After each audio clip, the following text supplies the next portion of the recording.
બીજી ઓક્ટોબરથી 8મી ઓક્ટોબર સુધી યોજાયેલ વન્યપ્રાણી સપ્તાહની ઉજવણીના કાર્યક્રમો ઇકો ટુરિઝમ કેવડી ખાતે જિલ્લા કલેક્ટરની અધ્યક્ષતામાં પૂર્ણાહુતિ કરવામાં આવી।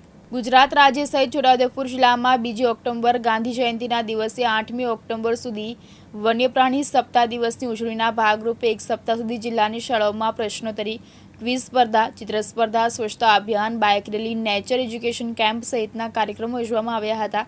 ત્યારે વન્યપ્રાણી સપ્તાહ દિવસની ઇકો ટુરિઝમ કેવડી ખાતે જિલ્લા કલેક્ટરની અધ્યક્ષતામાં પૂર્ણાહુતિ કાર્યક્રમ યોજવામાં આવ્યો હતો, જેમાં વાઇલ્ડ લાઇફ રેસ્ક્યુઅર હેમંત વાઢવાણા વન્યજીવ અને સર્ફ વિશે વિસ્તૃત માહિતી આપી હતી અને સ્પંદર્શના કિસ્સામાં બળવા ભુવા પાસે જવાની જગ્યાએ સરકારી હોસ્પિટલ પહોંચવાની સલાહ આપવામાં આવી હતી। ગુજરાત સરકારના વન વિભાગ દ્વારા 2 થી 8 ઓક્ટોબર દરમિયાન વન્યપ્રાણી સપ્તાહની ઉજવણી કરવામાં આવતી હોય છે।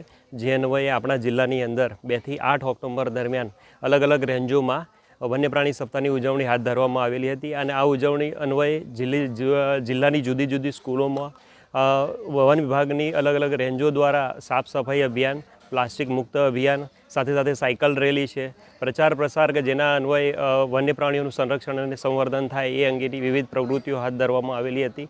આજે છોટાઉદેપુરના કેવડી ખાતે જિલ્લાના કક્ષાનો કાર્યક્રમ છે એ યોજવામાં આવ્યો હતો, જેમાં ખાસ કરીને સાપો વિશેની વિશેષ માહિતી, જેમાં સાપને કઈ રીતે ઓળખવું અને કયા કયા પ્રકારના સાપ ઝેરી છે, કયા બિનઝેરી છે, એ પ્રકારની વિસ્તૃત માહિતી છે એ માહિતી અત્રે આપવામાં આવેલી છે। અને આ પ્રસંગે જિલ્લાના સમાહર્તાશ્રી, ડીડીઓશ્રી અને વિશાળ સંખ્યામાં ફોરેસ્ટ સ્ટાફના મિત્રો સાથે સાથે અહીંના ગામ લોકો, શાળાના વિદ્યાર્થીઓ પણ મોટી સંખ્યામાં હાજર રહ્યા હતા।